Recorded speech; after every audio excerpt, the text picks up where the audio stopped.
let's go ahead and get started. You can figure it out. Okay, coming up on today's new material, this next section, random variables, probably one of the worst named mathematical objects that we're going to come across in this class. Random variables are neither random nor are they variables. They're functions. They're just functions. And so this section can be a little bit confusing, not because it's hard to know what these functions are, just because it's so easy to get lost in the notation. Because unfortunately, the same way that we use little x's and little y's for variables in algebra, we're going to be using big x's and big y's for these random variable things. So dark. But they're not random, they're not variables, they're just going to be functions. Go ahead. Are we going to do a short review of the last? Yeah, sure. Let's do that real quick. So, I guess it's been a bit, hasn't it? You guys had a holiday. Yeah. So let's remind ourselves, first off, what's the chapter we're in? Probability.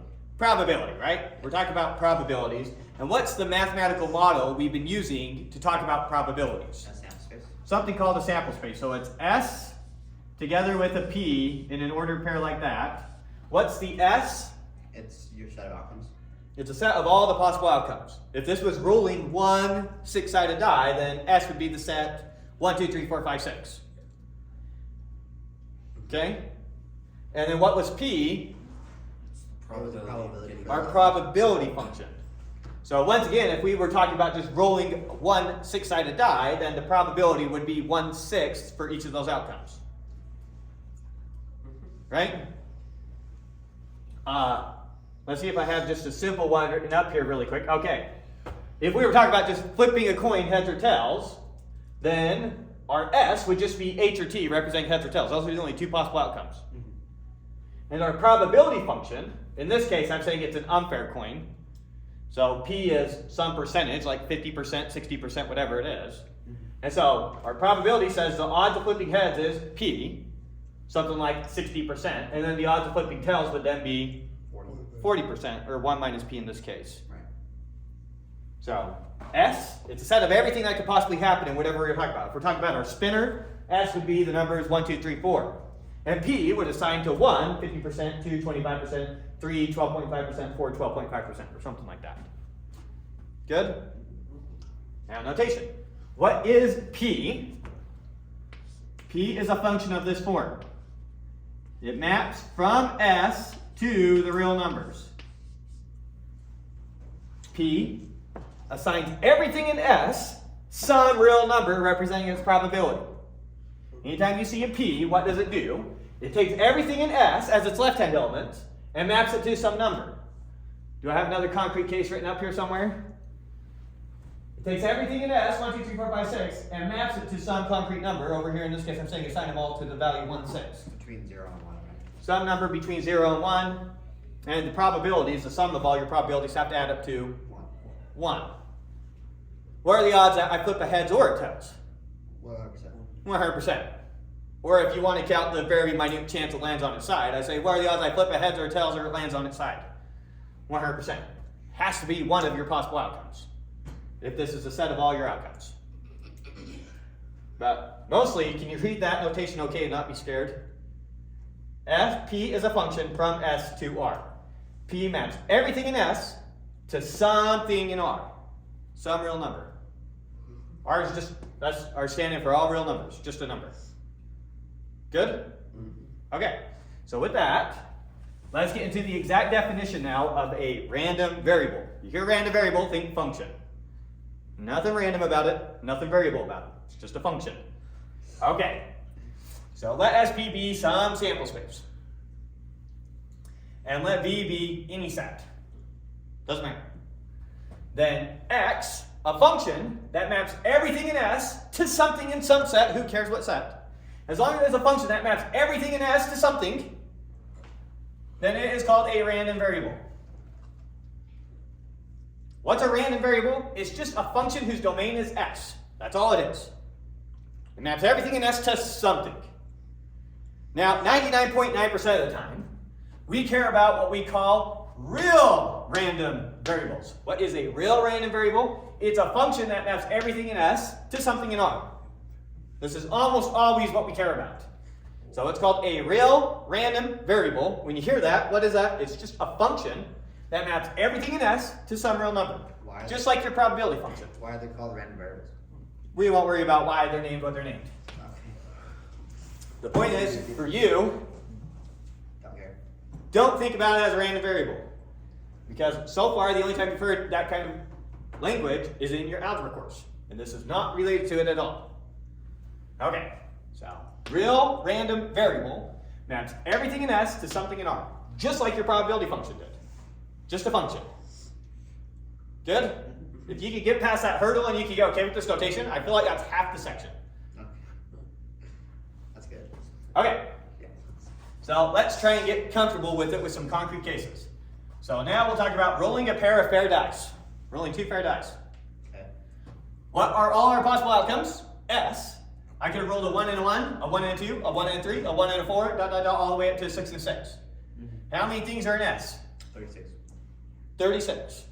Okay. What is the probability of me rolling a 1 and a 1? 1 and 36. 1 in 36. What's the odds of me rolling a 6 and a 6? Also 1 in 36. The odds of me getting any particular roll is 1 over 36. So the probability of any little s you pick in here, little s is our stand-in for something from big S. The probability of any little s is just 1 over 36. And that's true for all little s and big S. Just reading that notation. Good? Okay. Let's now make up some random variable. I'm going to make x a function. Its domain has to be S, so it has to take these things as inputs. I'm going to make x a function, so it takes this ordered pair A, B, whatever that is, maybe 1, 2, maybe 6, 6, maybe 1, 1, some ordered pair. And now it spits out whatever their sum is. So if you plug in the rule 1, 2, what does x spit out? 3. 3. It just spits out whatever their sum is. X is what you mean when you talk about what did I roll. If you play Monopoly and you roll the dice and I ask you what did you roll, and then one die shows a 6 and one die shows a 5, what did you roll? 11. Why on earth do you add them together? We could have made our Monopoly rules so that when you roll 2 dice, you take the product of the 2 die. So here's another random variable y, and it's going to take A and B, and it's just going to spit out the product. Maybe we want to play Monopoly where when you roll a 5 and a 6, you actually move 30 spaces. Right? Why add them together? Why not multiply the 2 together? So, 2 different random variables defined on the exact same sample space. In this case, they happen to be real random variables because what they spit out is a real number. 99% of the time, all we care about are real random variables. I'll show you probably 2 examples of ones that aren't real random variables, just as examples, but almost always we care about real random variables. So just get comfortable with this. What's x of 2, 5? 7. When you're using the random variable x, and you get 2, 5, that spits out 7, the sum of the 2. What's y of 2, 5? 10. Just 10. Y is a random variable that spits out the product of the 2. What's x of 1, 3? 4. And what's y of 1, 3? 3. There we go. 2 different random variables defined on the same sample space. Good? Yeah. Now, before when we wanted to talk about you rolling a 7, we talked about that as an event. And so you can see that you can capture the same thing with a random variable that you were capturing with an event. So you can define And it's the way we typically do it. Rather than defining an event for rolling a 2, rolling a 3, rolling a 4, etc., we would typically instead just create a random variable that captures the thing you talk about. Okay. With me so far? And so now, when we talk about the probability of an event rolling a 7, we would instead talk about the probability that your random variable spits out a 7. Same thing. Saying before when we had the event rolling a 7, which was our subset here of 1, 6, 2, 5, 3, 4, 4, 3, 5, 2, 6, 1, and we talked about its probability. Now instead we're going to talk about the probability that your random variable is equal to 7. They mean the exact same thing. With me? So, our probability when we talk about the probability that x is equal to a, the probability that your random variable is some particular value is just going to be dense notation, but it's exactly what we were saying for the probability of an event. It's the sum of all the probabilities of little s, where first off, little s has to be from big S, and the value of little s is that a. When it goes to the function. When it goes to that function. So let's do concrete cases and then read through the definition again. So what exactly now is the probability, using our same random variable for x, this same random variable for x, same sample space. What is the probability that x is 7? Oh, sorry, right here. What's the probability that x is equal to 7? By definition, what do? We take all the little s's out of here, such that when you plug them into x, they spit out 7. Right. And we calculate the probability of each of those things. So, what's the probability that our random variable is 7? We're missing Stanley. Thank you. What's the probability that our x is 7? Well, that's the probability that we have 1, 6, 2, 5, 3, 4, dot, dot, all the way to 6, 1. Notice that these are all the inputs to our random variable x that spit out 7. Right. These are the values. So we just calculate the probability of each of those values. Right. What's the probability of 1, 6? 36. 136. 136, sorry. What's the probability of 2, 5?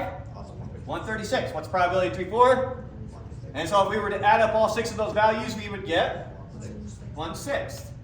We'd get 136 6 times for a total of 1/6. With me? Yeah. So just the exact same as calculating the probability of an event. So let's try another one. What's the probability that x is 2? Same x that we have up here. 1/36. Just 1 over 36. There's only one thing in that entire S that makes x spit out 2, namely the rule 1, 1. That's the only possible rule that gives you a 2 with how x is defined. Right? What's the probability that x is 1? 0. 0. There isn't anything you could roll. If I give you 2 die and say roll a 1, where are the odds that you pull that off? 0. 0. Because the smallest first die can show is 1, and the smallest second die can show is 1, so your smallest rule is 2. Okay. And notice that for the majority of cases, if I put a random number here, what's the probability that x is that random number? The majority of the time it's going to be 0. What's the probability that you rule the number pi, 3.14159? 0. 0. What's the probability that you rule 27? Also 0. Negative 6. Pick any random number you want. It's most likely the probability of it being that number is going to be 0. It's only going to be the special values that you cared about that come out of these functions. Good? Okay. Let's try another one. This time, y is the product of the 2 die. So you're playing Monopoly, you roll a 6 and 6, that means you move 36 spaces. Yeah. Okay. So what is the probability now that you roll a 10? 2 out of 36. 1 over. You can roll a 2 and a 5, 180. or a 5 and a 2. So we'll keep it in terms of 36, just to see the different ones since we're not as familiar with these ones. All right, what's the probability that you roll a 12? 4/36. 4 and 36, good. So it's twice as likely now that you roll a 12 as that you'll roll a 10. What am I writing? I was about to write 12. Can't say a number while writing a different one. What's the probability that you roll a 1? 1 over 36. 1 and 36. The only way you can do that is if you roll a 1 and a 1. 1 times 1 is? 36. Or 100. You fell. The rest of you passed. Okay. Good? Yeah. Okay, that's all random variables. So we're just going to be setting up random variables now in different scenarios and calculating their probabilities. It's almost identical to calculating the probability of an event. Intuitively, it's the same type of thinking. Okay, so let's try another one. This time we're going to toss a pair of coin 8 times. Okay. So our sample space, you can flip H, H, H, H, H, H, H, you can flip H, H, H, H, H, H, T, da, da, da, all the way down to T, T, T, T, T, T, T. Question, what is the size of S? How many things are in S? 2 to the 8. Which is? Is that 1024 or is that 500? No, 512? No, 256. 256. 2, 5, 6. Right? 16 squared. Another way to think about it. Okay. So what are the odds then that I grab a coin and I flip heads, followed by heads, followed by heads, followed by heads, and flip heads exactly 8 times in a row? 1 over 256. 1 over 256. Pretty small. What are the odds that I flip a heads, followed by a tails, followed by a heads, followed by a tails, followed by a heads, followed by a tails, following that pattern? Also 1 over. Also 1 over 256. The odds that I get any particular combination is 1 over 256. There's 256 possible combinations for how I flip a coin if I flip it 8 times. With me so far? Okay. So let's set up some random variable.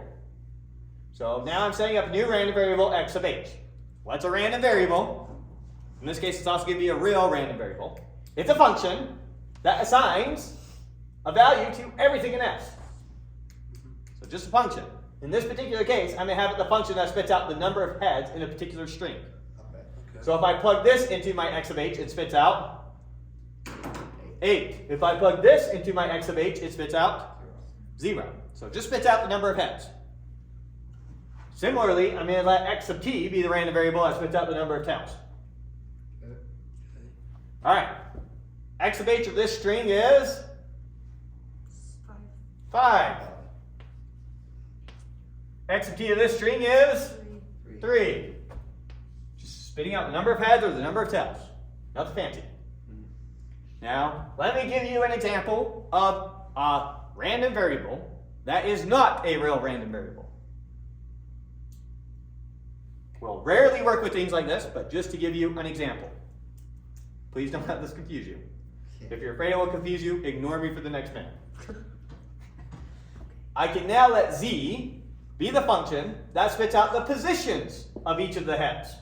Okay. And so, I can make it so that it spits out, given this string, it spits out, let's see, we have a heads in the first position, so 1. We have a heads in the third position, the fourth position, the 6th position, and the 7th position. So it could be a function that takes these inputs and spits out a set as the outputs. A random variable, we don't care. Your output set could be anything. It just assigns everything in S to something. That's all it does.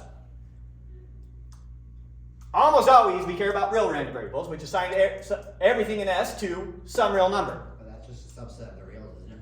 So it couldn't Well, it could have been. I could have also made this anything I wanted. I could have made it pictures that somehow represent this. Right. So it can go to anything. Here's the point. Okay. Almost always, here's the type we care about. And now, for those of you who zoned out, pay attention again. Okay, so now, going back up, x of h, it's the number of heads. What is the probability now that x of h is equal to 4? What is this asking? What is the probability that if I flip a coin 8 times, I have exactly 4 heads?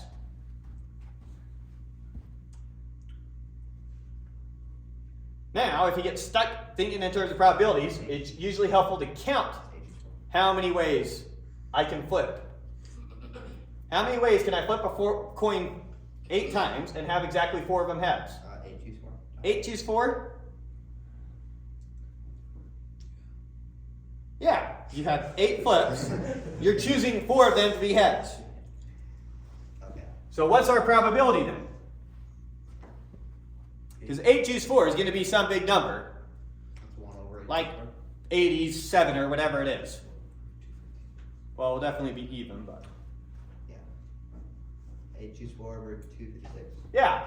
It's how many flips have exactly 4 heads in them divided by the total number of flips.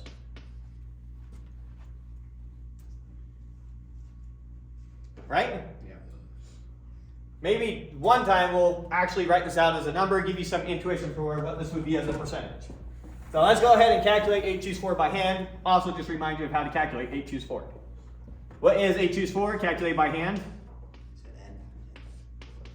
It's going to be 8 factorial over 4 factorial Minus 8.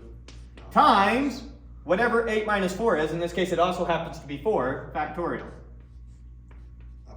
Okay, that's equal to, we can rewrite this as 8 times 7 times 6 times 5 times 4 factorial, but then cancel out the 4 factorial in the bottom. Right. So over 4 factorial. And I'll write this one as 4 times 3 times 2 times 1. So we cancel out 1, 4 factorial top to bottom. Here's another one. This 4 and this 2 together cancel out with that 8. Yep. And this 3 right here cancels out with that 6, leaving a 2. And so we're left with, when it's all said and done, 70. Did I mess something up? 70. So 8 choose 4 is 70. And so now 70 divided by 256, what's that going to be? Roughly 3.5 or 35. Yeah, really close. No, other way. You're doing the 70 divided by 256. So, well, whatever it comes out to. You can calculate that as a percentage. And so, that gives you an idea based off of how you calculate 8 choose 4.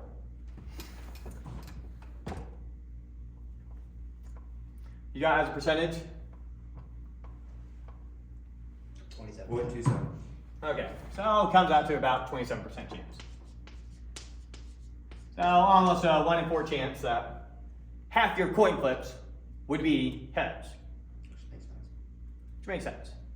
Okay, so there's working out one of them by hand, reminding you of some of our choose and how you can calculate these things. All right, let's try another one. What is the probability that we have 5 tails? 8 choose 5 over 256. 8 choose 5 over 256. So that would be 8 choose 3 over 56. or 8 choose 3 over 56 if you want to think about it that way. 8 choose 3 or 8 choose 5 over 256. How do you think about the 8 choose 3 way? If you're choosing 5 to be tails, that's the same thing as choosing 3 to be heads. So 8 choose 3 over 256 or 8 choose 5 over 256, and it's going to be a smaller number than whatever 70 was. Much smaller, probably closer to the 20 ballpark. Okay. What about, what is the odds that there's exactly 7 heads? 8 choose 1 over 256, so 8 over 256. 8 over 256, which is the same as 1 over 1 over 64. almost. 32. There you go. As close as 32 is an almost a 64 when you're counting that way. 1 over 32. Okay, so there's the probability of those things. Let's try a more interesting question now. And notice how much harder it would be to ask this type of question using just events. Notice all we did is define one random variable, or 2 random variables, and now there's all sorts of events we can easily talk about without having to define new events. That's why they're so, well, that's one of the reasons they're so useful. But continuing, let's look at this one. What is the probability that the number of heads I have is at least 3, and the number of tails I have is at least 3? I have at least 3 heads, and I have at least 3 tails.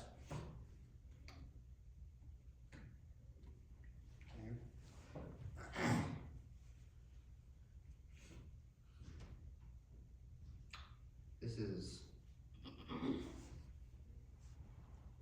So common strategy, when you're trying to deal with 2 different ones, is trying to think, is there a way I can rethink about that in terms of the same random variable? what you can. The same way that you thought about that as 8 choose 3 instead of 8 choose 5. And so when you see a problem like this, in terms of heads and tails, 2 random variables, it's typically easier if you can come up with a way to rethink about it in terms of just 1 random variable. And so rethinking about the same problem, saying that you have at least 3 heads and at least 3 tails, means that your number of heads is greater than or equal to 3 and less than or equal to 5. Right. Because if you have 5 heads, how many tails do you have? 3. So you're going to have at least 3 heads and at most 5 heads, which means you have at least 3 tails. Okay, now that's a much easier problem for us to consume. How many ways can I have exactly 3 heads, or 4 heads, or 5 heads? 3 choose 8 plus 8 choose 3 plus. 8 choose 4 plus 8 choose 5. Right. 8 choose 3 gives me the number with exactly 3 heads, plus 8 choose 4 gives me a number with exactly 4 heads. plus 8 choose 5 gives me a number with exactly 5 heads. All over 256. The number of possible flips. Make sense? Yep. Any questions so far? All right, we're cruising.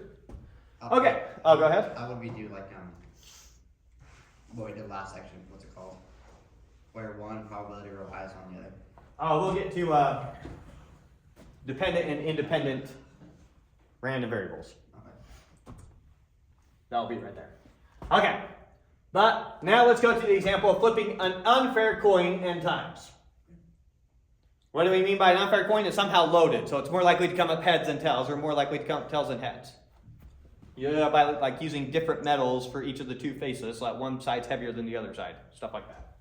Okay, so I'm going to let S be just heads and tails. Our probability function then, the odds of flipping heads, we're going to call little p, whatever it is. And then our odds of flipping tails, obviously 1 minus little p. Now, since we're flipping an unfair coin n times, the actual sample space that we're going to think about is s to the n. You remember that notation? That's just S. It's a repeated n trial sample space that you build from this sample space. And it's exactly what you would expect.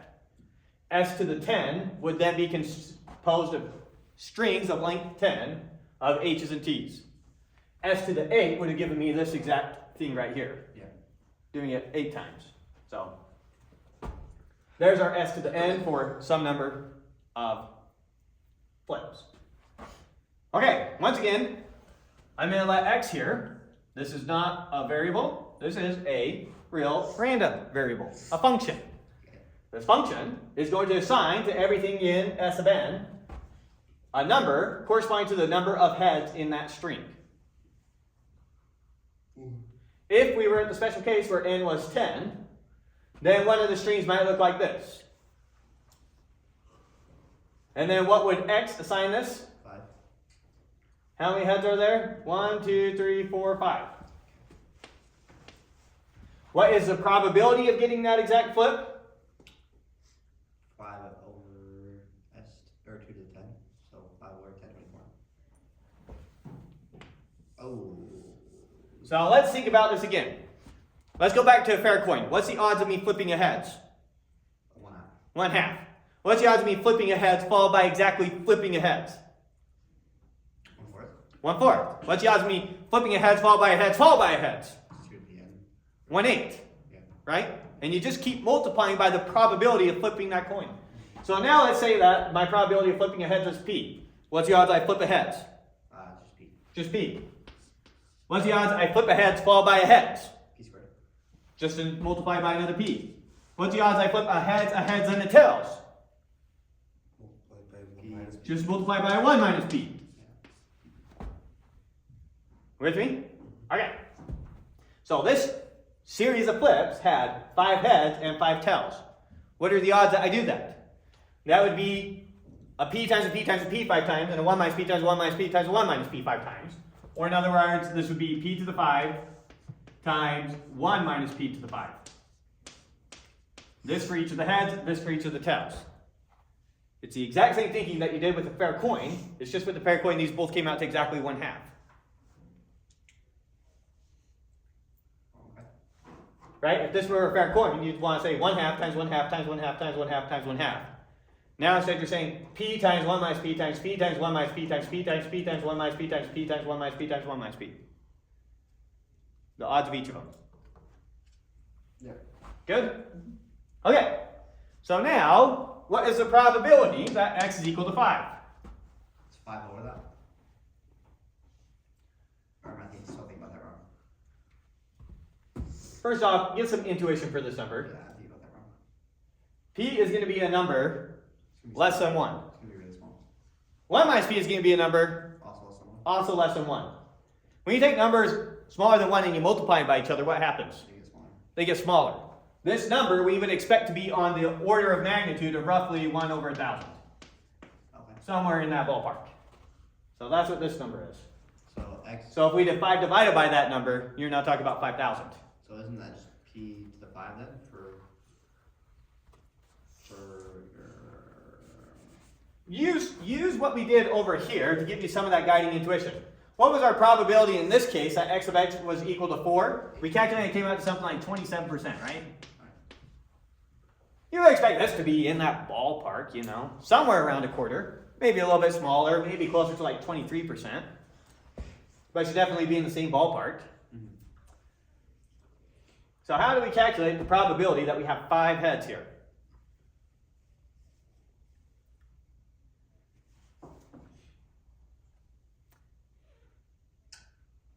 How did we do it over here? We did the total cheated. Maybe the way I wrote it here was kind of bad. Let's go back to this one. We said, how many ways can I flip 4 heads? Which was 8 choose 4. Right. Now this was some number like 70. There was, if I were to write out this whole set, 70 of them would have The same number. exactly 4 heads. Right. And then I took how many there are that have that outcome, and I multiplied it by what? 1 over 2d6. Which is what? Where does that number come from? It's P of S. It's the odds of getting one of those flips. Right. So there's 70 ways I can do it, each of them having this probability, which gave me my total of roughly 27% chance. Yeah. So is it 5 choose 10 times 1 over... or 10 choose just 5. Times p to the 5. Times the probability of one of those rules. Perfect. You see that? How many flips have exactly 5 heads? That's this one. So this will probably be some number now, like 150 or whatever. And then we multiply it by the odds of one of those flips, which is going to be like 1 in 1,000. So here's the probability of getting one of those particular flips. Here's how many of those flips there are. So take the probability of getting one of those particular flips, multiply it by how many of those flips there are, and that gives you the overall probability of getting one of those flips. One of those flips that have exactly 5 heads in it. So it's the exact same thinking you did down here, just a bit hard to follow the notation. Follow it? Okay, so now let's do this more in general. Let's say that we flip the coin n times. Okay. What is the probability that exactly h of them are heads? N choose h times p to the h times 1 N minus p to the n minus Choose h. h. This is counting, if you flip it n times, this is how many ways you can have exactly h heads, and choose h, times what? Times p to the... And to the... Wait. No, p to the h. Right? P to the h. This is, p is the probability of flipping a head. H is however many heads we got. Okay. So if p were 40%, and h were 6, say you want exactly 6 heads, and you would multiply by 0.4 6 times. And then times, if you have h heads, how many tails do you have? 1 minus p times n to the... or, yeah, n minus h. N minus h. If you have h heads, you have n minus h tails. If I flip my coin 10 times, and I have 6 heads, how many tails do I have? 4. 4. H is how many heads we have, n is how many times we flipped it. So n minus h is how many tails we have. Right. So the probability of getting exactly h heads is, count how many flips have exactly h heads, multiply the probability of getting that many heads and that many tails. Good? Okay. Now let's remind ourselves, That's... Well, I see that word. yeah, that should look very familiar. That almost looks like a term in our binomial theorem. Right. That is a term that I'm on here. So let's go back to our binomial theorem and remind ourselves of exactly what it says. It says little x plus little y, in this case these are variables, not to be confused with the big x's and big y's we've been using here. X plus y to the n is equal to the sum from k equals 0 to n of n choose k times x to the k times y to the n minus k. Now, that was our binomial theorem. We've done, I think, 2 or 3 different proofs of this in this class. Now let's plug it in for our special case. What does that mean?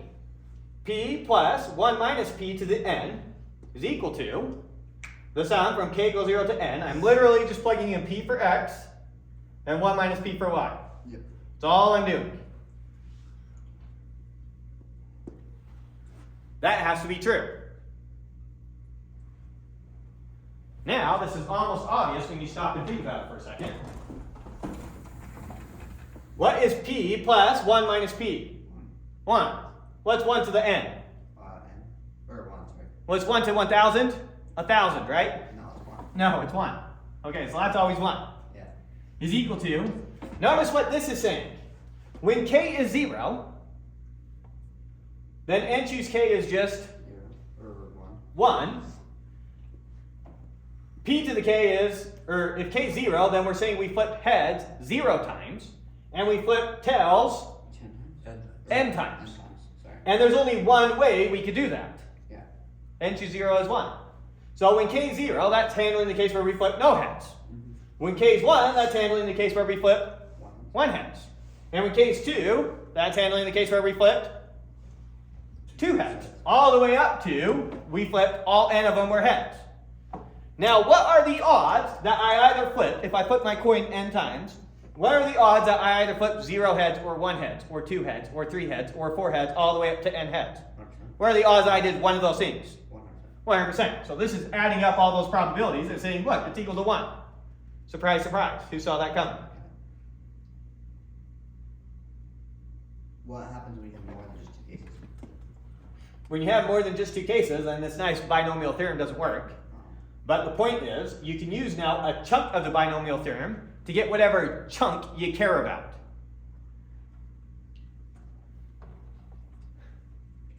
Let's not jump to that. Okay. I was going to jump ahead to distribution, but let's not do that yet. Can I ask a second question? Sure. Okay, so let's continue now with just some more examples of random variables before we get to the hard section.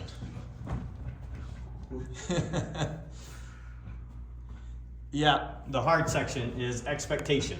And so, if it makes you feel better, all next week is also dedicated to expectation. Oh, I don't need to get that other column. I'm trying to be too conservative. Okay, so let's just do another example. Nice and simple. We're going to do rolling 2 fair dice. What's our sample space going to be? What are all the things we can roll? If I'm rolling 2 dice, what can I roll? 1, 1, 2. We can roll 1 and 2, or a 1 and 1, a 1 and 2, a 1 and 3, all the way up to 6 and 6. All right, extra credit question. What are the odds that I roll a 1 and a 2? 36. 1 and 36. Good job. What are the odds I roll a 6 and 6? 1 and 36. Okay, you all get extra credit. Yes. Now, so the probability of each of those outcomes is just 1 over 36 for all S in big S. Okay. All I'm doing with this example is showing you that you can construct random variables from existing random variables. So now I'm going to make the random variable x of 1, and it is just going to spit out whatever number was on the first die. So x of 1, you give it the roll a, b, and it's just going to spit out a. If you give it the roll 2, 6, it spits out. If you give it the roll 2, 6, it spits out. All right. 2. I know. Let's come back. What is x of 1? It's a random variable that spits out whatever the first die shows. So when you give it the roll a, b, it spits out a, whatever the first roll was. So if I give it 2, 6, it spits out 2. 2. If I give it 6, 1, it spits out 6. 6. Spits out whatever the first die is. Similarly, x of 2 is going to be the random variable that spits out whatever the second die shows. And then finally, we're going to define x now, a new random variable, in terms of existing random variables. X is going to spit out the sum of x1 plus x2. Let's write out x very concretely. What is x on the rule AB? Well, x is defined as x1 plus x2, so that's going to be x1 on AB plus x2 on AB. What does x1 spit out when I plug in AB? x1 when I plug in an ordered pair AB, it always just spits out the first number. So x1 on AB just spits out A. x2 on AB just spits out b. So x is just summing the two numbers together. It's the exact same x that we were using wherever we had it over here. Just defined in a more convoluted way to show you that you can use existing random variables to define new random variables. With me? Okay. So, with this definition, what is x of 1 on 3, 5? 3. What is x of 2 on 3, 5? 5. What is x on 3, 5? 8. Okay, you're getting it. Woohoo. Very complicated stuff. Right? Of course. Now, we're going to introduce the notion of variables being dependent or independent. So I have 3 random variables here defined, x1, x2, and x. Now, intuitively, what does x depend upon? X1 and X2. x1, x2. So x and x1 are going to be dependent variables, or x and x2 are going to be dependent variables. And intuitively, does x1 and x2 have anything to do with each other? No. So they're going to be our example of independent variables. Now let's see that in practice. So, first off, what is the probability that x is 2? We got fair die, 2 fair die, rolling it. What's the probability that x, which is just the sum of our rolls, is 2?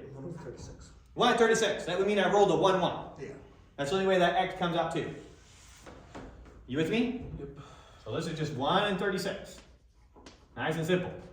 Now, I take my dice and I roll it. I'm not going to show you. I'm going to ask you, what are the odds this time that x is 2, given that my first die shows a 1? It's 1/6.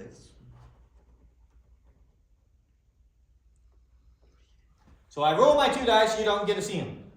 I tell you that my first die is a 1. What are the odds that my overall roll now is a 2? 1 in 6. Yeah. In other words, what's the odds that my second die is a 1? Is 1 in 6. Same thing. You see how those are drastically different probabilities. Knowing something about x1 gave me information about the probability of x2. Yes. The probability I rolled a 2 is very different than the probability I rolled a 2 given that my first die was a 1. Yes. What's the probability? Once again, secret roll, you don't get to see it. I rolled it. I say, what's the odds that I rolled a 2 given that my second die shows a 2? 0. Because my first die has to have a number on it, and so once you add that to my second die, it's going to be more than 2. Mm-hmm. So, once again, having information about x1 or x2 drastically changes the probability of x. But it doesn't. So, x and x1 are not independent real random variables, and x and x2 are not independent real random variables. Now let's try a game one more time. I roll my dice, secret roll, you don't know what it is. I say, what are the odds that my first die shows a 3? 1/6. 1 in 6. My first die could have been one of 6 possible numbers. 1, 2, 3, 4, 5, or 6. I say, but my second die is a 6. Now what are the odds that my first die shows a 3? And it's still just 1 in 6. So those Information about the second die gives you no information about the first die. they're the same. So those are independent random variables. Alright. So now let's get to the exact definition. Now we did the intuition. Definition. Let x and y be random variables on some sample space SP such that x maps everything from S into A and y maps everything in S into B. A and B just some random sets. Typically they'll both be the real numbers, but they could be anything. Remember, random variables, they map to any set. 99% of the time we care about when they map to the real numbers. But when we create our definitions, we need to handle all cases. Okay. Then x and y are independent, provided that the probability x is equal to A and y is equal to B is just equal to the probability x is equal to A times the probability y is equal to B. Exactly how we define it with events. This is the way I personally like to think about it, and I think is more intuitive. And last time I showed you how this gives you this. Yeah. What does this one say? X and y are independent if the probability of x being A given y is B is still just the same thing as the probability of x being A. The probability that x1 was 3 is the exact same thing as the probability that x1 was 3 given x2 was 6. That didn't change the probability. So here's the way I like to think about it, but here's its actual precise definition. Good?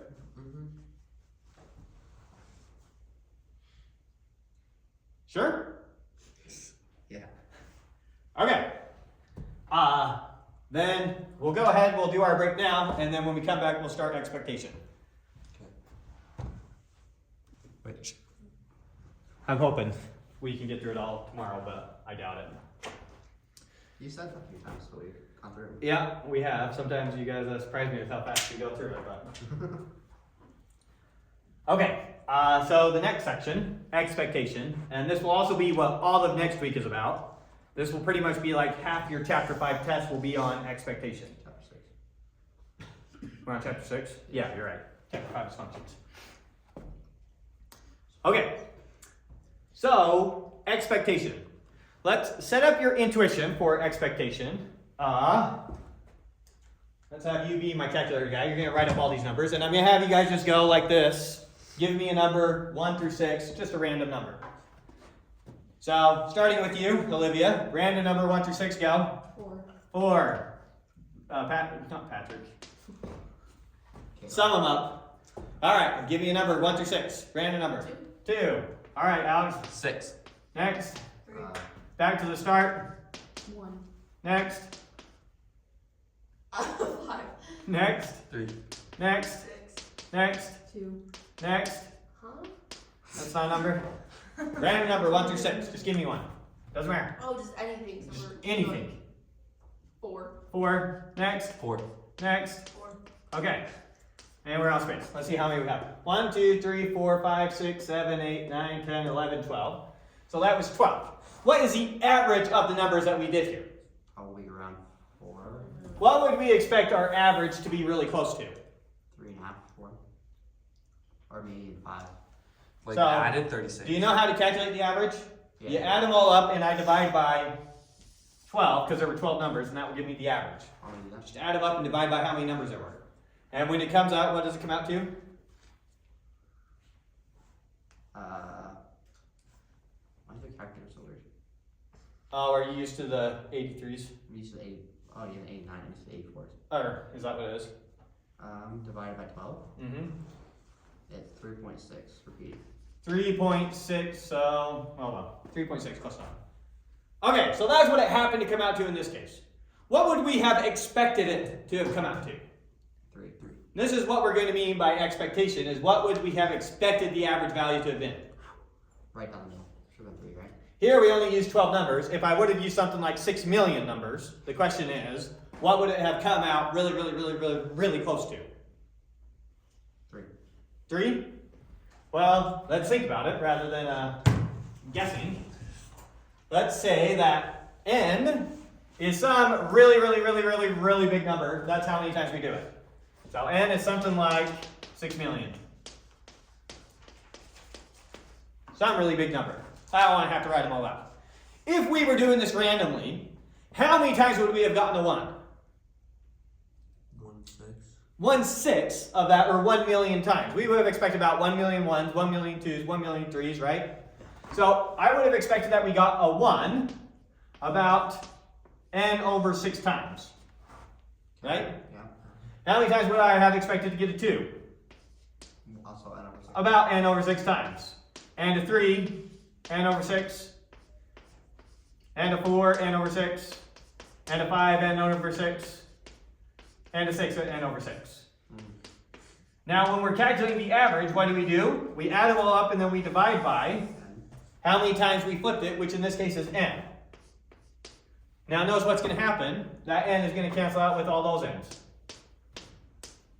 And so it would have been 1 times a 6 plus 2 times a 6 plus 3 times a 6 plus 4 times a 6 plus 5 times a 6 plus 6 times a 6. Or in other words, it would have been the exact same as just averaging the numbers 1, 2, 3, 4, 5, and 6. And what's the average of 1, 2, 3, 4, 5, and 6? 3.5. What's 1 plus 2? 3. Plus 3? 6. Plus 4? 10. Plus 5? 15. Plus 6? 21. 21. And how many numbers did we add up? 6. 6. So 21 over 6, or 7 over 2, which is equal to 3.5. Oh, okay.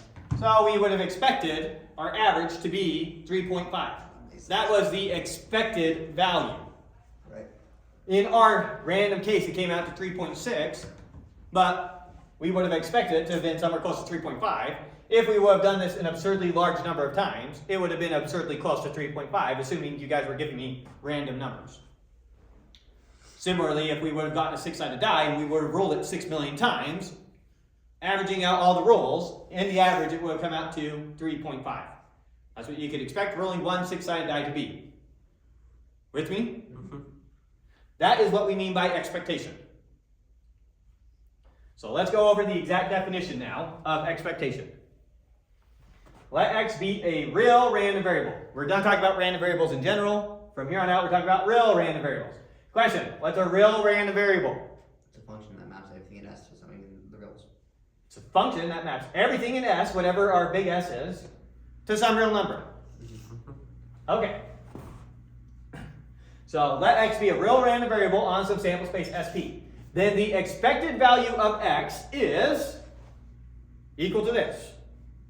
Here's this definition, and we'll see how this is exactly what we just wrote out. So we use capital E to mean expected value, and you plug in the random variable that you're calculating the expected value of. That is equal to the sum, for every little s and big S, of the value your random variable spits out times the probability of spitting out that value. Over here, when we were rolling one die, if I just let x literally be whatever the number is that you rolled, so if you rolled a 1, x is 1, you rolled a 2, x is 2, what would our expected value be? It'd be 1 times the probability of getting a 1, plus 2 times the probability of getting a 2, plus 3 times the probability of getting a 3, 4 times the probability of getting a 4, etc. That would have been our expected value. If x literally just spat out whatever you rolled here. Right. Exactly what we did there. That's the expected value. That's what this means. It means on a 1, x spits out 1 times the probability of 1. Plus, on a 2, x spit out 2 times the probability of a 2. 3, 4, 5, 6. For all little s and big S, add them up. That's supposed to be a little s and big S. Make sense? Mm-hmm. Let's play again. This time it's a different game. So we've got our, wherever we found our spinner, up in the Arctic somewhere. Here it is. Very exotic spinner. And it's got a spinner on here. We flip it, and we're going to play a game here. Here's what the game's going to be. Whatever you flip on the spinner, I'm going to give you that many dollars. You flip a 1, I give you $1. You flip a 2, I give you $2. You flip a 3, I give you $3, etc. With me? Yep. Mm-hmm. Here's the question. How much should I charge you to play this game? How many times do you spin it? You get to spin it once. How many times? What should I charge you per spin? Or in other words, if you were to play this game, how much money could I expect you to make? Because I need to make sure I charge you at least that to play the game to make it a fair game. So how much should I charge to play this game? What do you think? $1.5 maybe. $1.50? 2. 2? Ugh. Yeah, I don't know. Probably. Notice if I charge you $2, you have a 50% chance of at least making your money back, potentially more.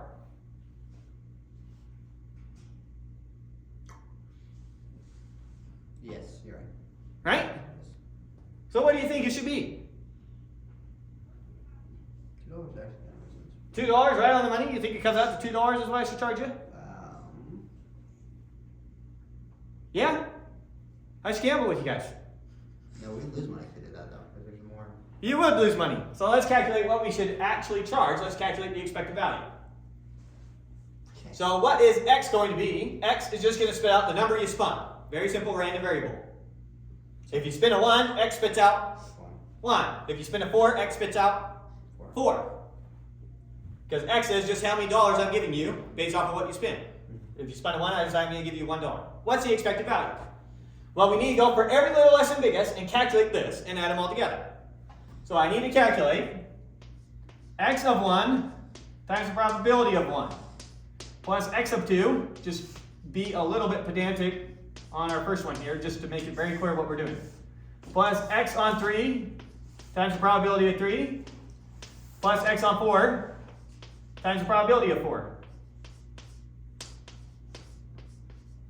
With me?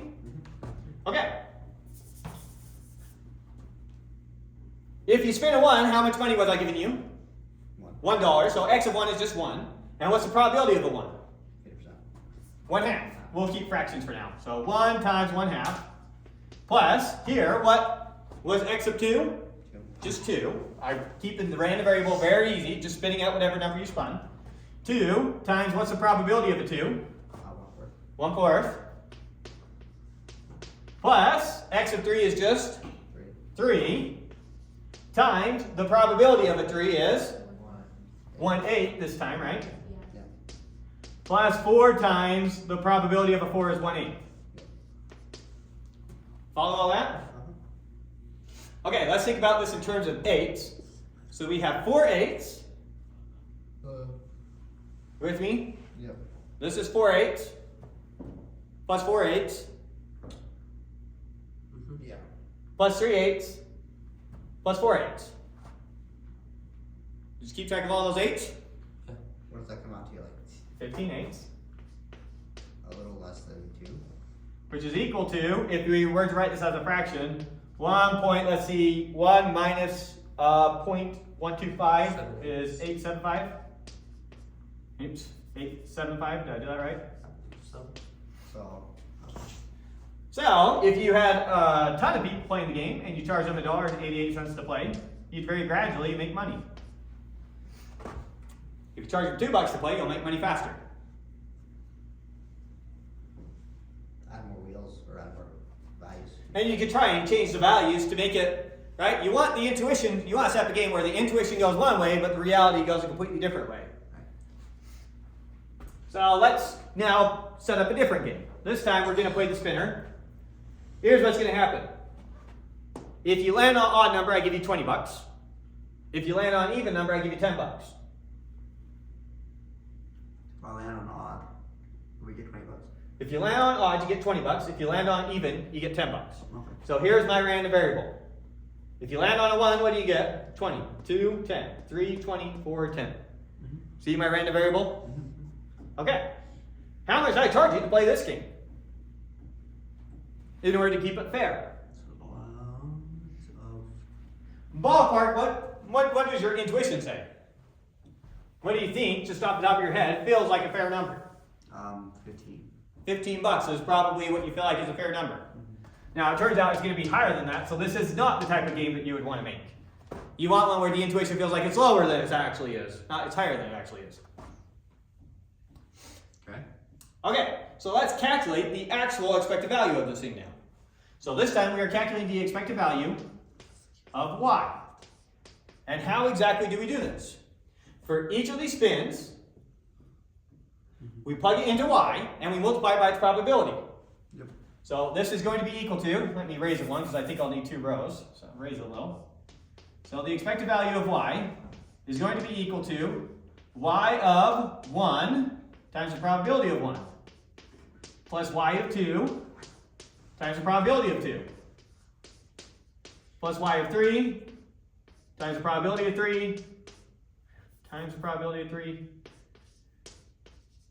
plus y of 4 times the probability of 4. That's just following the definition exactly. What is the expected value? For every little s and big S, plug it into the random variable that you're taking the expected value of and multiply by its probability. That's all it is. That's its exact definition. So what does this come out to? Sorry, that's a y of 1. What is y of 1? 20. 20. What's the probability of a 1? 1/2. 1/2. Plus, what's y of 2? 10. Times the probability of a 2? 1/4. 1/4. Plus, what's y of 3? 20. Times, what's the probability of a 3? 1/8. 1/8. Plus, what's y of 4? 10. 10 times the probability of 4?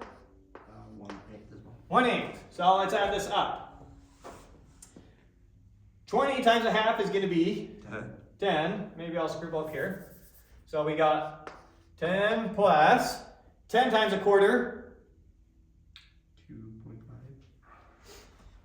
is going to be, well, we'll write it as 5/2. Plus 20 times 8, or 20 divided by 8, 5. 4 goes into both of those, so 5 halves again, right? And then 10 and 8 is going to be the same thing as 5 fourths, right? Yeah. Okay, so 10 and 10 is 20, 21 and a quarter.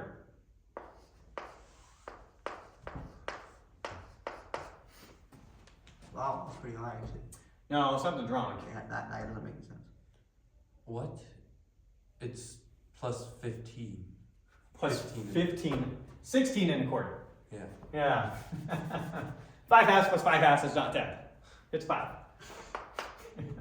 Okay, so that is going to be 16 and a quarter. Alright. Yeah, charging over $20 to play the game. Be pretty hard to get some people to do it. Great profits though. What is great profits?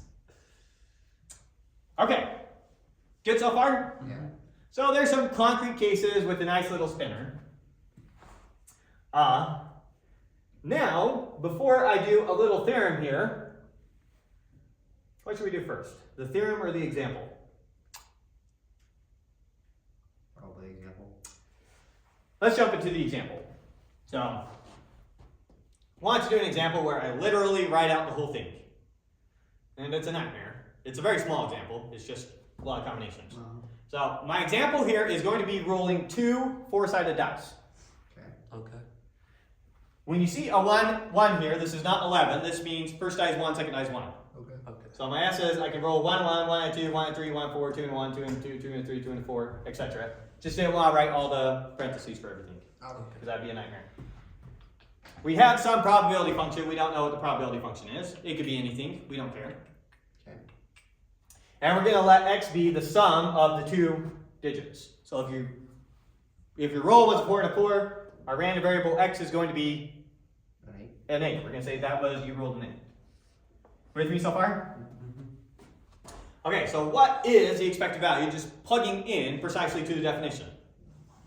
So you literally take everything in your sample space, plug it into your random variable, and multiply it by its probability. Cool. You with me? Yeah. So that's for rolling 1 1, 1 2, 1 3, 1 4, 2 1, 2 2, 2 3, 2 4, all the way down to 4 4. Yep. Okay. Now, what we're going to do is we're going to regroup these terms based off of ones where your random variable gives you the same number. Notice that x of 1 2 is the same thing as x of 2 1. Those are both rolling a 3. Yeah. So going from here to here, I'm regrouping terms where the random variable spits out the same value. Okay. And then I'm just going to do multiply by p rather than replugging in for the sake of not writing it correct on. Good choice. So we have x of 1 1, namely 2, times the probability of 2, plus x of 1 2 times its probability, plus x of 2 1 times its probability. All the ways that we can roll a 3. Here's all the ways that we can roll a 4 times the probabilities. All the ways we can roll a 5 times their probabilities. Are those p's different for 1 2 and 2 1? They could be. So those are not necessarily the same p's. Just didn't want to rewrite out Okay. all the So parentheses. you can't factor the p out of that. So you can't factor the p. The p could be different. Okay. P's are not factorable. Good. Okay, so that's just regrouping based off of the output to the real random variable. With me so far? Now, our real random variable in the first case, what is x of 1 1? It's 2. It's 2. So on this group, I factor the 2 out. Well, what did you do? I re-put the parentheses back to the p. So here, this is this, putting my input back to the p, because it's a function, Okay. and just factored the 2 out. Alright, alright. Here, what's x of 1 2? 3. What's x of 2 1? 3. That's why we grouped them together, so now I can factor the 3 out. And so now it's just those 2 probabilities on the inside. Okay. Factor the 4 out of this, factor the 5 out of this, factor the 6 out of this, factor the 7 out of this, factor the 8 out of this. You see it right now that way? Yeah. Now, notice these inner sums. That inner sum is a probability of x being a 3. Yep. This inner sum is a probability of x being a 4. If we go back to that exact definition, what did we mean by the probability of a random variable being a particular number? We meant the sum of the probabilities for all the little s's where that little s gave that particular a. Since we factored by the values of the random variables, these were all the probabilities associated with rolling, in this case, 3. These were all the probabilities in this case of rolling 4. You with me? So, here, this is exactly what we meant. By definition, this was the probability of x being 3. This, inside these parentheses, is exactly what we meant by definition of the probability of x being 4. And so we were left with 2 times the probability of x being 2, plus 3 times the probability of x being 3, plus 4 times the probability of x being 4, all the way down to 8 times the probability of x being 8. Okay. That's just rewriting that using those exact definitions. And notice it did not matter what our probability function was, this was true. Good. Good so far? Now notice what happens if I add this term on. Let's add 97 over 4 times the probability that x is 97 over 4. What's the probability that x is 97 over 4? 0. And so I can add on any number times the probability of that number, and it doesn't change anything. I would just be adding a ton of zeros. Yeah. Why does that matter? I could loop over all the real numbers doing this, and it would always come out correct. It would just spit out zeros for the majority of terms. Yeah. While you would never do that programming, math-wise, we're okay saying that. Just plug in all the real numbers. Yeah. Good?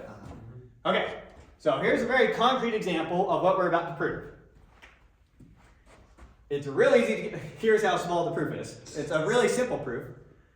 It's just so easy to get lost in summation notation and lose track of what you're talking about. So what am I going to prove? I'm going to prove that the expected value of x can be calculated by doing a sum over every single real number. Remember, the majority of times give you 0. And doing that real number times the probability of seeing that real number. Good with what we're trying to prove?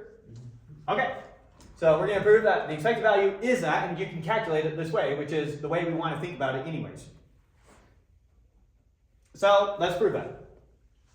Expected value, by definition, what is it? By definition, it's the sum for every little s and big S of the random variable at that outcome times the probability of that outcome. So that's just plugging in exactly what the expected value is. In this concrete case, here it is just written out every freaking term. Yeah. What a nightmare. That's pretty bad. Okay, now going from here to here, what am I going to do? I am going to group. So this is the sum for all little s and big S, where x of s is equal to a particular real number a. So I'm going to sum over every real number and do the grouping where the expected value, or sorry, not where the expected value, but where the real random variable gave me that number. So I'm going to group all the terms together where a is a 1. That was this one. I'm going to group all the terms together where a was 1.17. That was none of them. I'm going to group all the terms together where a is pi. That was none of them. I'm going to group together all the terms where a was 2, and 3, and 4, and 5, and 6, and 7, and 8. For every real number, group in this sum all the ones where x of s happen to come out to that real number. Okay. So we're just regrouping how we add. Exactly what we did, going from this step to this step. How do we know that those two are the same? They're equal.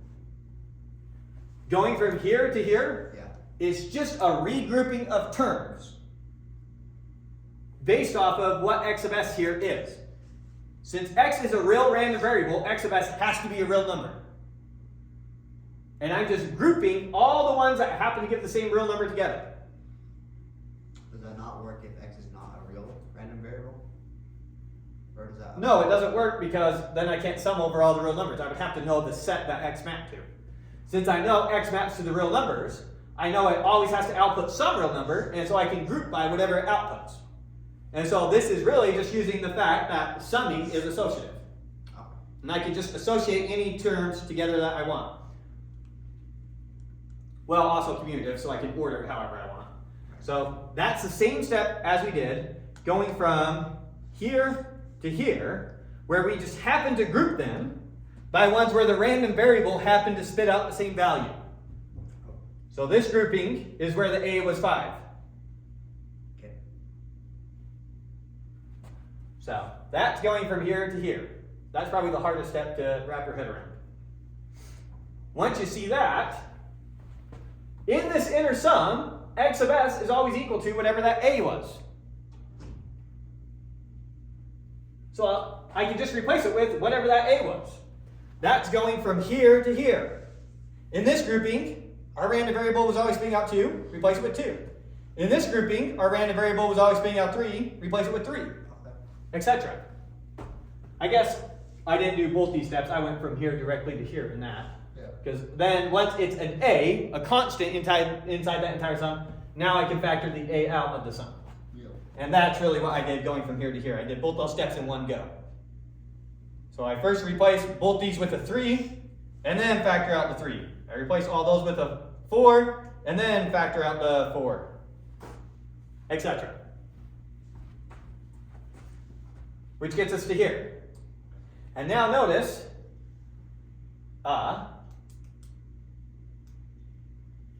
going from here to here was factoring out, okay.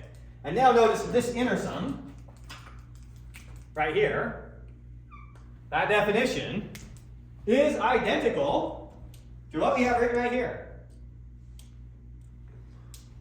I know it's kind of hard to just see that in the symbols. That's largely the point of this exercise, is to get you more comfortable reading this dense notation and seeing what it says. So this is the sum for every little s and big S, where its output happens to be A, adding up all those probabilities. The probabilities of all the outcomes that the random variable will map to A. That's the probability of x being A. Okay. So, just substitute that in for its definition, and there we go, that's the proof. Okay, so now let's do some more expected values. Again, you're going to see that this notation is way more dense and way harder to follow than just the actual example problems. Right? The point of this is not get you to the point you can solve the example problems. Well, I guess that's kind of the point. But also the point is just to expose you to the notation. So that when you all go on to university to do more difficult courses and you come across these for the first time, you're going to be past that scare of scary notation, right? So you're ready for university now. Right? No high school kids are being exposed to this. Except you guys. Okay, so let's now just do an example, nice simple example of rolling 2 dice. Sweet. Here's what we're going to call what you ruled. You ruled the difference between the 2 die. Okay. So if you roll a 6 and a 2, we're going to call your rule a 4. Maybe we'll call that how many points you scored. You're playing a game, we're going to say the number of points you score is the difference between the 2 die.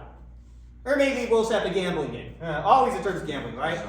Bring it back to money. I'm going to set up a game with you. You're going to take 2 6-sided die, and I'm going to pay you in dollars the difference of your rule. So if you roll a 6 and a 1, I'm going to pay you $5. If you roll a 3 and a 3, I pay you 0. Right? So I'm going to pay you the absolute value of the difference of your 2 die rolls. With me? All right, here's a game that might be a little difficult on the intuition. What should we charge you to play the game? All right, it's really hard to get both the numbers the same, right? So you're not going to get 0. That's like a really hard thing to do. What, like $3? So what do you think we should charge you to play the game? You say $3? $3. Anyone got a different number? No, that makes sense. You like 3? Yeah. Probably wrong. All right, let's calculate the expected value.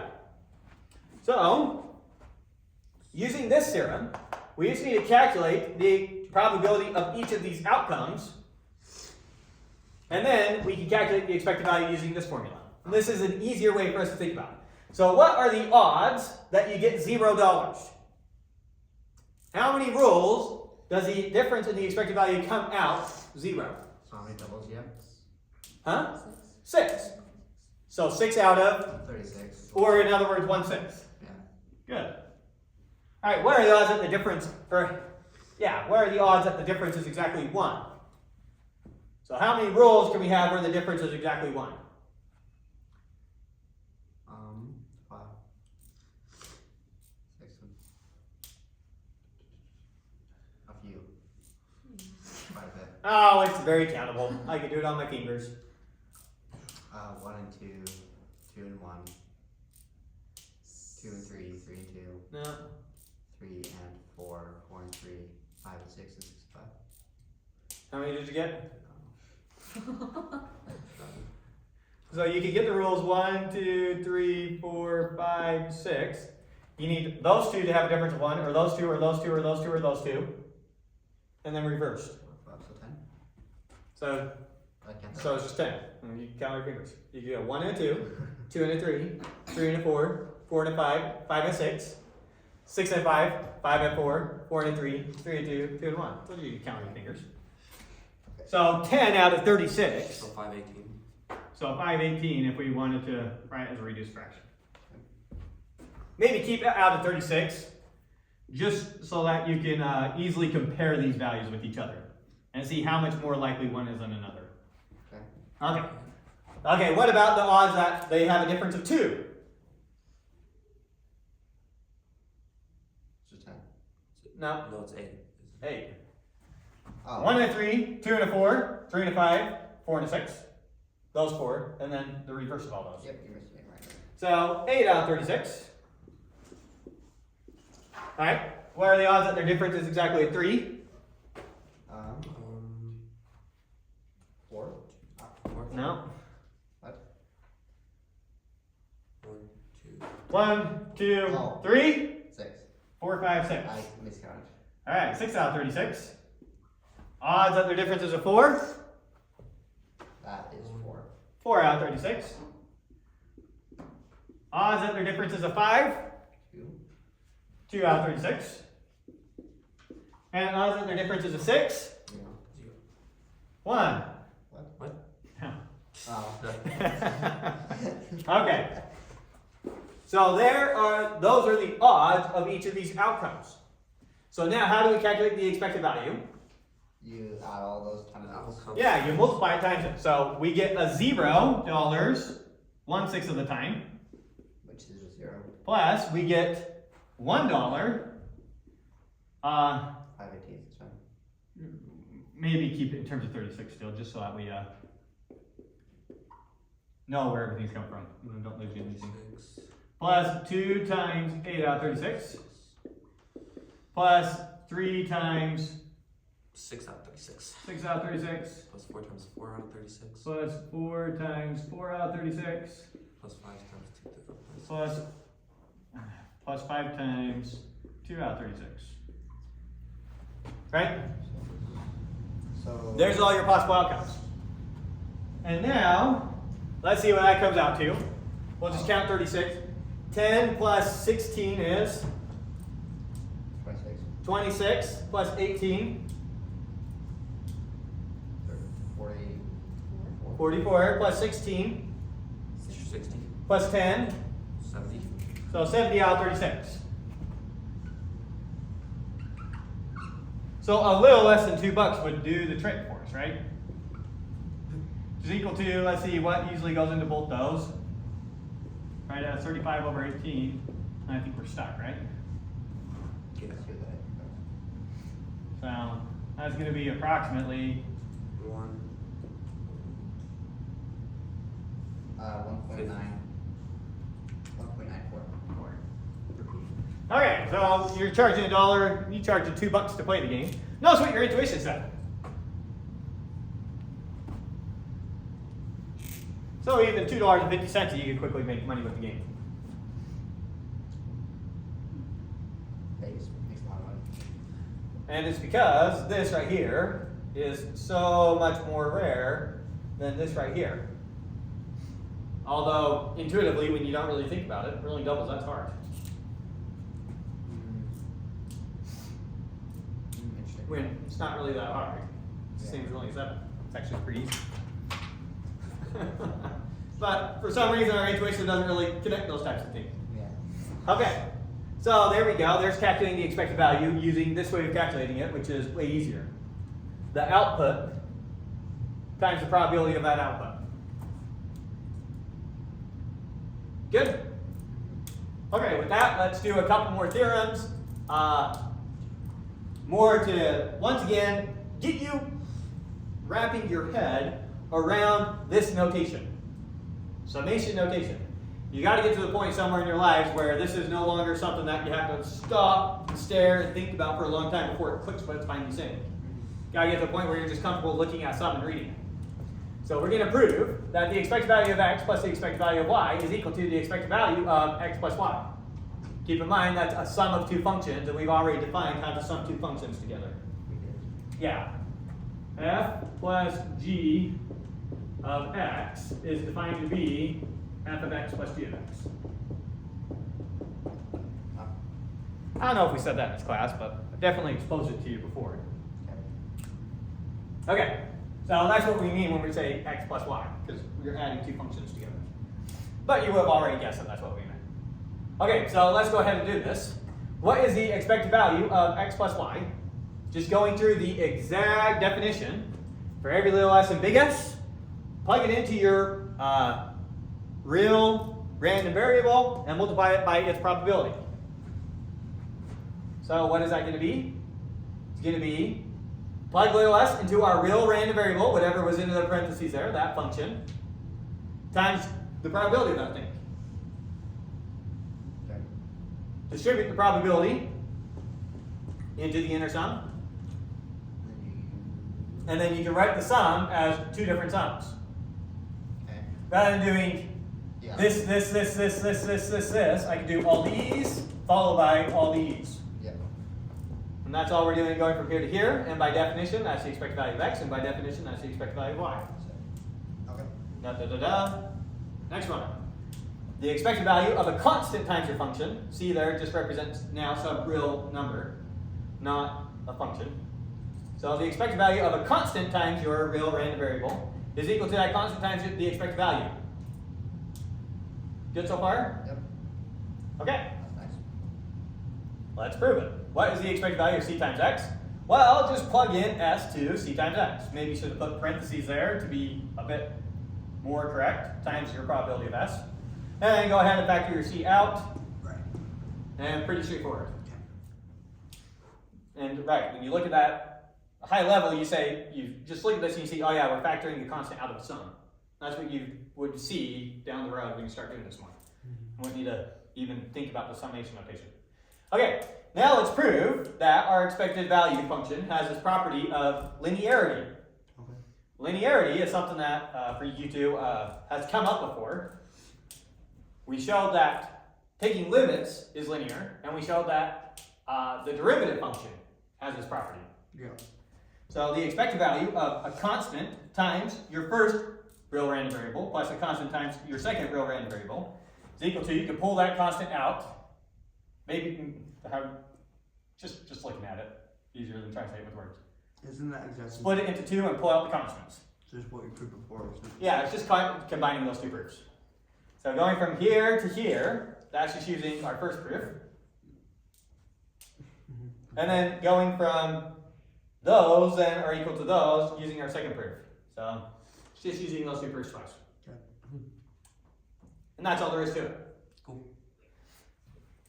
To remind you of where this came up, going back to limits. So we showed limits have these exact same properties.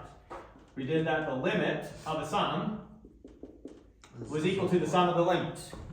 And similarly, a limit of a constant times a function was a constant times the limit of the function, and same thing held with derivatives. The derivative of a sum is the sum of the derivatives. The derivative of a constant times a function is a constant times the derivative of that function. Those things held.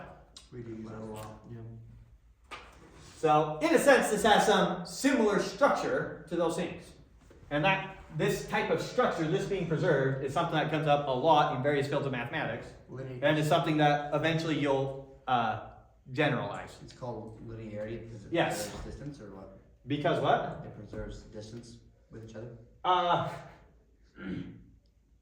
It's, I'm not going to quickly give you intuition for it. It's because it has these properties. They behave nicely in linear transformations when you get to linear algebra. There's a way to model them that way. And so you can think about this as a linear transformation on the family of functions. That kind of makes sense. And the same way you can think about a derivative that way. Right. Anyways, let's do our last example now that we've done all the dense notation. Oh, probably should have not done that.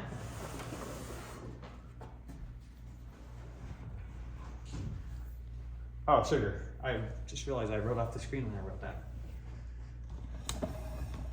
That's my line. Guess it's just a little bit. Okay, so let's now do our last example. Our last example, very, very simple example. We're just flipping a head twice, or flipping a coin twice. X of h is just going to be number of heads we flip. X of t is just going to be number of tails we flip. Okay? So let's do this now. Here's a random sample space. What is the expected value for the number of heads that we flip? If I flip a coin twice, how many heads do I expect to get? 1. So we would expect this to come out 1. Let's actually calculate it and get comfortable using the exact definition to calculate these things.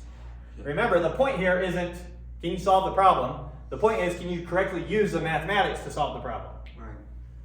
So let's actually calculate the expected value here of x of h. Using just its precise definition, not our intuition, what is this equal to? Equal to chance of getting heads. It's the sum. We can, how many heads could we possibly get? It's 0 times, what's the probability of getting 0 heads? 1/4. 1/4. Plus we can get 1 heads times the probability of getting 1 heads is No, 1/2. half of them have 1 heads. Plus 2 times the probability of getting 2 heads is 1/4. And if you calculate that, you get a half plus a half is 1. So we expect to get 1 heads. So it comes out 1. Surprise, surprise. Good? Yeah. And then obviously if we did this for tails, then it comes out to 1/4. 1 also. It's the exact same calculation. If we did 2 times x of heads, then that would just put a 2, multiply to all these things, and instead we would have gotten a 2. Which is exactly what we proved would happen right here. Yeah, you just pull the constant out. Yeah, you can just pull the constant out, in other words, and then calculate the expected value. So for the fourth one, that would also be 2. And so for this fourth one, the expected value of the sum is just the sum of the expected values, Obviously. which is going to be 1 plus 1 is 2. Maybe pause and think about why this one is so useful for a second. What was the expected value on rolling 1 6-sided die? For A was 3. It was 7/2. Or 3.5, same thing, right? Now I could ask you, what would then be the expected value for rolling 100 6-sided dice? And it's just 7/2 times 100. And it would be just 7/2 100 times. That's what this is saying. Or sorry, that's what this is saying. That's why this one's so useful. Figure it out for 1 die roll, and then you can add on as many as you want, seeing one use case for that. Right. And so if it's 3.5 for rolling 1 die, then it's going to be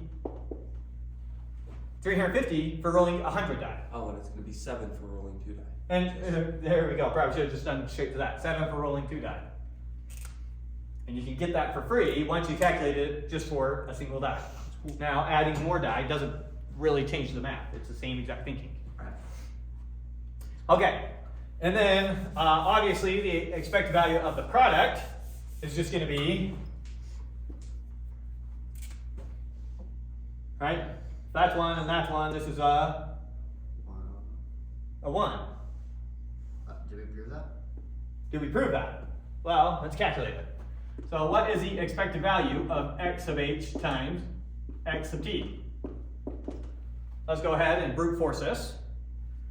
So doing our first outcome, we'll plug in HH. When I plug HH into this, what do I get? 2 Times 0. times when I plug it into this, 0 times their probability, Well, X is 1/4. the 0.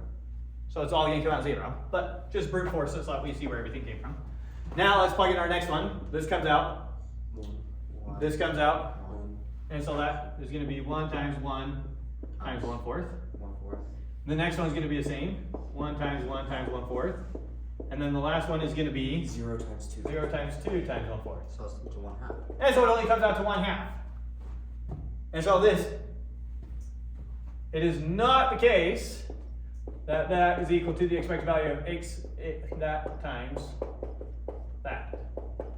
That makes It turns out that this holds when they are independent random variables. It is not independent. No, if you tell me the number of heads, that gives me some information about the number of tails. And they're like as not independent as you can be. Yeah. If you have information about one, you perfectly have the information about the other. Okay. So, this in general does not hold. Now, it held with limits. The limit of a product is a product of the limits, but it did not hold with derivatives. Yeah. And so, when we take the derivative of a product, we have to use our product rule. Yeah. Yeah. So, just because it has this linearity property does not mean we would expect this to hold. And it does not follow from linearity. And so, yeah, that only comes out to 1/2, which at first glance might not be very intuitive. You might have just guessed 1. Okay. So, another way you could try and rip off people if you want. One more game. Okay, so that's as far as we will be going with expected value today. The rest of the period is a free period. So, you go ahead and use that to get started on your homework. Do we have a test this week? Test next week.